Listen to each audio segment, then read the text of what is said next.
नमस्कार। लातूर जिल्ह्यामधील ओळखच ही एक एज्युकेशन हब आणि लातूर पॅटर्न आहे। 10वी आणि 12वीच्या परीक्षा सुरू होत आहेत। माझं आवाहन प्रत्येक विद्यार्थ्याला, पाल्याला, समाजातल्या सगळ्या घटकांना, केंद्रातील संस्था चालकांना, केंद्र मधील सर्व केंद्र प्रमुख आणि त्यामधील स्टाफना हे आहे की आपण यावेळेस कॉपीमुक्त अभियान 100% रन करायचं आहे। आपली सगळ्यांची ही जबाबदारी आहे। ही केवळ प्रशासनाची जबाबदारी नाही, तर विद्यार्थी आणि त्यांना मदत करणारे किंवा त्यांना मोटिवेट करणारे सर्व पालक आणि संस्थेतले शिक्षक यांची सुद्धा आहे। प्रशासनाची करडी नजर आपल्या सगळ्यांवर आहे।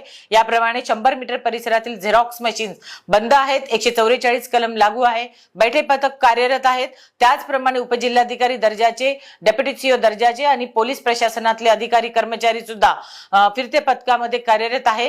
हे सगळं असलं तरी खरी जबाबदारी आपल्या सगळ्यांची आहे। लातूर जिल्हा कॉपीमुक्त अभियानासाठी 100% प्रतिसाद देईल याची